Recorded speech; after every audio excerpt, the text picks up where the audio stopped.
Hello, so ako po si Madam P. Ito yung ating collective love reading. Collective to wala tayong specific zodiac sign. Ang importante kung makarelate ka, makaresonate ka sa reading na ito, sa video na ito, maaring ang reading na ito ay para sa'yo. Especially kung para kang tinatawag ng video na ito, no? Let's start. This is general love reading. For those of you na gusto magpabook ng personal reading, dyan na lang sa description box or simply go to Facebook, search mo hashtag Madam P TV or Madam P. Ayan. Kasi possible na hindi lumabas yung Madam P kasi maraming um, pwedeng lumabas na page sa inyo. Wait lang guys. Okay, let's start your reading. What we have here for collectives. Collective zodiac sign to guys. So, ibig sabihin nila tayong specific zodiac sign. Kung makarelate ka. Kung hindi, hindi. This is timeless love reading. Wait lang guys, ayusin natin yung brightness ng camera. Ayan. So, para mas makita mo yung cards na mga ipapakita ko sa iyo. Pasensya ka na kung umaalog yung video or yung table. Hindi ako sure, parang table yung naalog mo. Hindi yung pinaka-camera. But anyway, pag nagsishuffle ako or pag kumukuha ako ng card, ganyan talaga siya. Kaya pagpasensya mo na. You do have here the Nine of Swords, the Ace of Swords, Gemini, Libra, Aquarius. Ayan. Bottom of the deck is the Moon. Okay. Yun ba sa inyo pwedeng na-stress ka ngayon? May mga iniisip ka. Kina-stressan mo. The Moon, maybe it has something to do with mga bagay na still hunting you hanggang ngayon. Iniisip mo kasi hindi mo makalimutan or maybe this is something na noon pa nakaka-stress na and then parang ang daming nagiging dahilan for you na isipin tong bagay na to. Although ayaw mo siyang isipin, ayaw mong ma-stress dito sa bagay na to, but you can't help it. The Eight of Pentacles pwedeng may kinalaman sa money, finances, career. The King of Cups is here. May mga tao nakasupport sa'yo like with the King of Cups and the Knight of Pentacles, nakikita natin ang daming, hindi man, yung iba hindi naman ganun kadami, pero may mga support from this, yung iba boss, father figure, someone na nasa authority, someone na mas may edad or mas marunong sa'yo, nakakita tayo ng support sa kanila. So, maybe, there are times na naiisip mo na toxic tong mga taong to na nakasupport sa'yo. Pero, ganito kasi yan eh. Sa friendship nga, 'di ba? Malalaman mong friend mo yung isang tao pag nandun yung concern. Pag nandun yung sasabihin niya sa'yo yung totoo, sasabihin niya sa'yo kung ano yung dapat mong marinig, you would know that this friend is a real friend. Okay? And then, may nakikita tayong tao dito na nakasupport sa'yo that it feels like parang hindi mo masyadong gusto yung pag-support na ginagawa niya na yung iba nga sa inyo, lalo na kung father figure, para ka naman laging ginagawang bata, yung may ganong feeling or you feel like kasi lagi kang napupuna or nauutusan or whatever kind of thing. But it feels like yun kasi yung dapat mo talagang gawin eh. Kumbaga hindi naman sasabihin sa yun kung hindi mo dapat gawin yon. Eh yun yung kailangan mong gawin, yun yung kailangan mong matutunan, yun yung mas magbibigay ng improvement sa'yo. And so, yung taong to, there are times na nakakainis siya or nakakainis sila, yung iba marami. But, somehow, nakakainis sila pero andyan sila pag kailangan mo sila. And pinupush ka nila para maging mas better kang person. Nakakainis nga lang. That's your main energy. And for those of you na sa usaping love, no? Kunin naman natin yung main energy ng person na kakanap mo. Spirit guides, angel guides.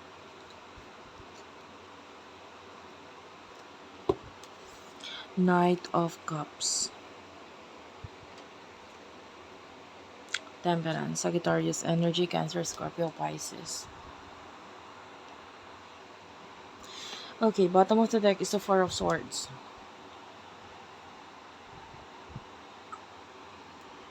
Nakakaramdam tayo ng pagmamahal dito sa person na to. This person loves you. Temperance, naghihintay siya. Waiting. Four of Swords, wala siyang magawa. I mean, the Four of Swords is a very stagnant energy. Walang kagalaw-galaw. I mean, can you see this picture? There's a witch na parang nasiraan siya ng broomsticks. Which is, of course, sa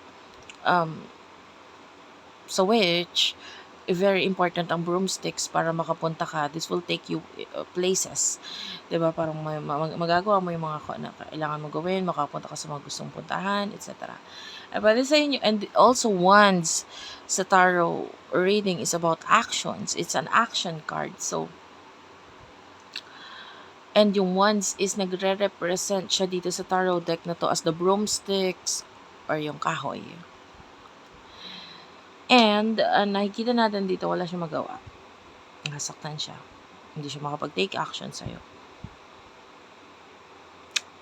I'm feeling like nakakaramdam ako ng glue pandikit. So, parang para siyang naka-stay or nakadikit.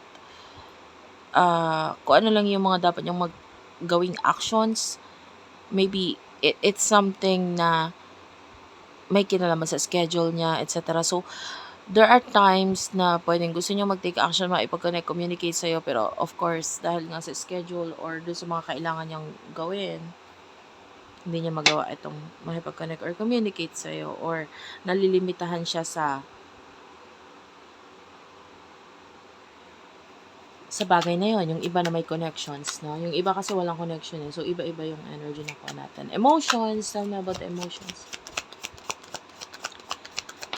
Okay, oh, wait lang. I will not take this.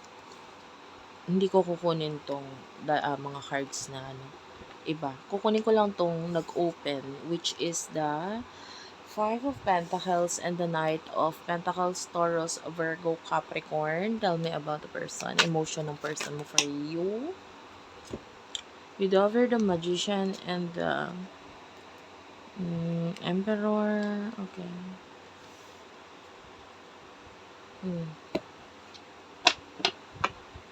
Alam mo yung, minsan ang sarap mag-reading kasi parang it's very relaxing for me. Yung iba sa inyo kasi pag matutulog, tsaka nakikinig sa akin. Honestly, sirang-sira po yung tulog ko.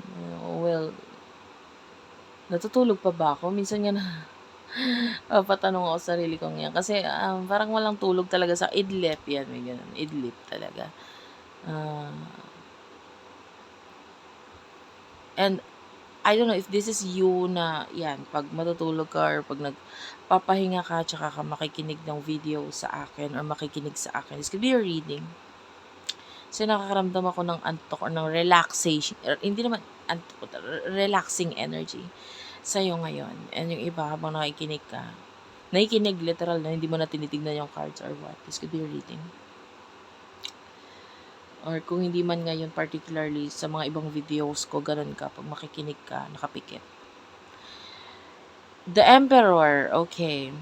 And the Magician, dalawang major arcana, no? Yung person na to is parang gusto kanyang sorpresahin. Yeah, gusto kanyang sorpresahin.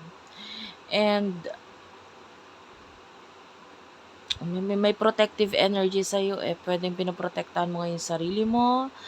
Pwedeng may mga tao ngayon na nagpa-protect sa'yo. Sabi ko nga, maybe a boss or a boss figure, father figure, yun nagpo-protekta sa'yo. Of course, yung father figure, babae man, LGBTQIA+, ano man yun.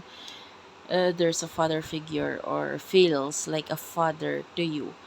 na nagpo-protect ng energy mo. And I feel like nasa iba yung attention mo, maybe improvement sa sarili mo kasi nga puwedeng inoobliga or nauobliga ka because of a father figure, a boss. So, nandun yung, isip mo or what na para ka na your mind is preoccupied. So, hindi ka para mag-focus dito sa person na 'to or so whatsoever. The Emperor, it feels like,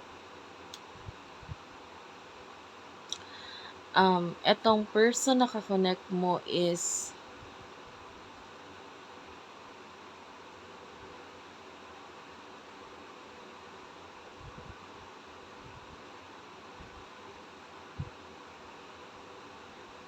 nakaramdam tayo ng feeling niya ang lucky mo, ang swerte mo.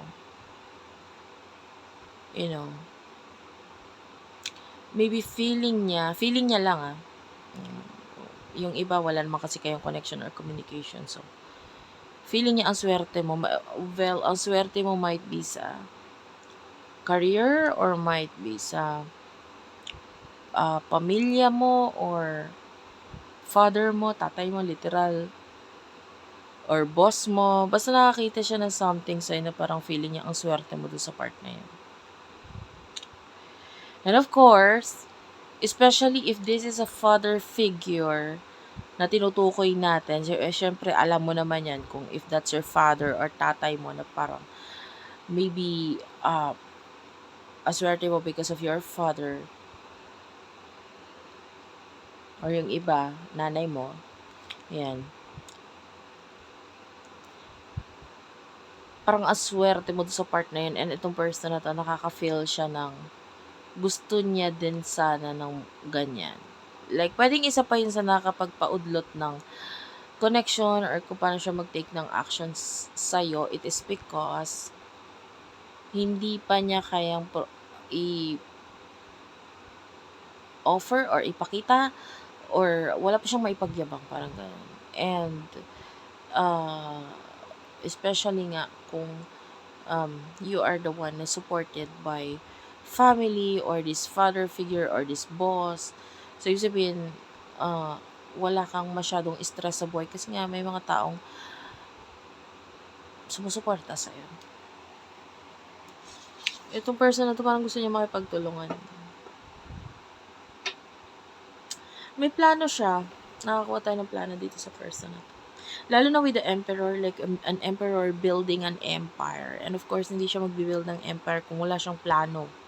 So, nakakita tayo ng plano dito sa person na to. It's just that kulang ng maybe resources. Yung iba may kinalaman sa pagta-travel. So, maybe, ito person na to gusto niya mag-travel towards you pero kulang siya financially. So, yun. Isa yun sa dahilan.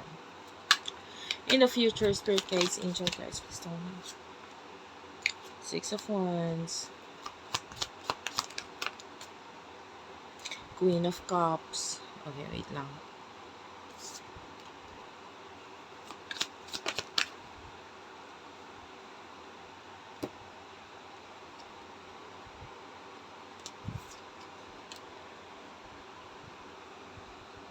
Nakarinig nga pala ako ng kanta ng, hindi ako sure kung Green Day ba yun. Hindi ako masyadong familiar sa mga sa mga nganta or mga artista or what. Hindi ako masyadong familiar dyan. But anyway, at yung kanta is hindi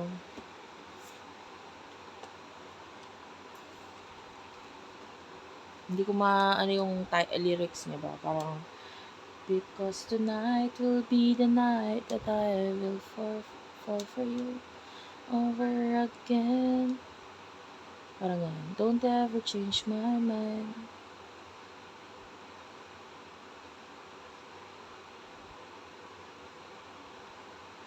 Hindi ko na masunod yung lyrics eh. Mahina ako sa lyrics, guys. Nagsusulat ako ng kanta. By the way, if you want to check it out, dyan kami nag-update sa Facebook page namin. Bandang Sibol, vocalista ako dyan. So, I'm writing songs. Dyan yung maririnig yung mga sinusulat kong kanta. Wala lang, commercial lang. But anyway, nakakarinig ako ng kantang yan. Maybe that's your favorite. Kung hindi man ngayon, in the past, or yung mga kanta nila, or yung kanta na yun specifically, or maybe while you're watching, bago ka makinig sa akin is nakinig ka ng mga kanta na may kinalaman doon. So, this could be a reading. Okay lang kahit hindi ha. Take only what resonates. So, in the future, Ace of Wands, Queen of Swords, Knight of Swords. Oh.